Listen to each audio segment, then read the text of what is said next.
Our topic today is about stopping drinking while you're intoxicated. Okay. Stop and think about how much you drink. Ask for a ride and take away the keys and be strong. The one who has the power to ask or give help is stronger than the weak that drive off and take lives down with them. People party, drink, they have a good time, and then they go home. But the numbers of intoxicated drivers who make it home safely are far fewer than any of us think. Driving while intoxicated kills approximately 17,200 Americans a year and injures over 600,000 more people. There are over 2.6 million wrecks a year involving someone drinking under the influence. All 2.6 million crashes are preventable if the right choices and actions are made. 7,200 American lives would be here today if 600,000 people would not be injured, and many heartaches and grievances would be prevented if someone would have stopped the drunk driver from driving off with their death trap. Driving while intoxicated is nothing more than wrong, careless, full of poor choices, and is something no one should stand for. America needs to really take stand and change these tragic numbers of deaths into lives spared because the drunk driver was stopped. We need to be aware of the dangers and warn others of the hazards of driving while intoxicated. Know who all our drunk drivers encounter and impact, and act to prevent intoxicated drivers from getting behind the wheel.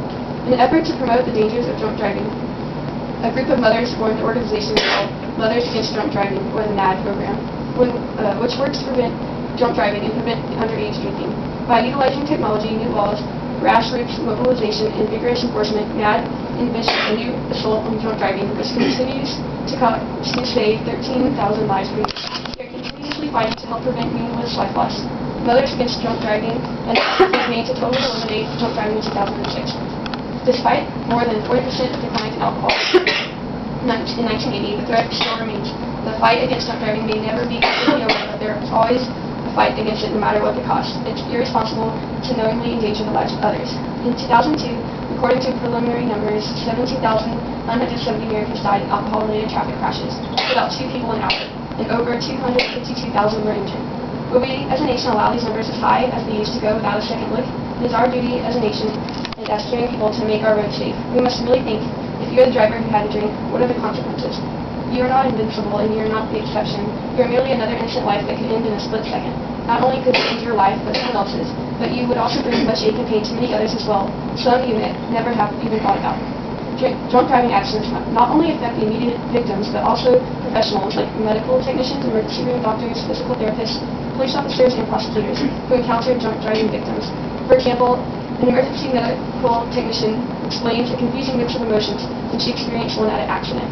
She had to comfort a drunk driver who she believed probably had a loved one waiting at home, while an innocent driver in the other car lay dead. Although these people suffer indirectly, the tragic aftermath that demonstrating drunk driving is everyone's problem. Even though you may not be personally infected by a drunk driver, chances are that you know someone who has. Even then, you are indirectly infected. Not to mention, if you're the driver who injures or kills someone while intoxicated, the memories, visions, and mistakes that you made haunt you forever. As stated by a man in prison who was serving 20 years in prison for killing 2 young girls while driving, he said that the thought about what they could be, the thought that they are gone because of you, and the thought that you took away their life, their future, and made them suffer is enough to bear on you forever. About 3 in every 10 Americans will be involved in an alcohol-related crash sometime in their lives. It is estimated that the 2.6 million drunk driving crashes each year will victimize about 4 million people that are innocent. These are ways to help out these people affected to stop anyone else from feeling the pain. One way is to stop the intoxicated driver from getting on the road in the first place. With today's quick-growing technology, a sort of ignition interlock system should be put into cars of any convicted drunk driver. The ignition interlock system, a high-tech intervention making use of new technology, has been proposed as a means to reduce DUI for even the most difficult chronic cases. Ignition interlock prevents operation of the vehicle when an individual is drunk, but still allows for driving when the operator is sober. This almost guarantees that offenders cannot be repeat offenders. Approximately 6,000 interlocks have been installed in New Mexico so far. According to New Mexico's Department of Transportation, offenders who have an ignition interlock installed in their vehicle have 75% fewer drunk driving arrests than those without the interlocks. With these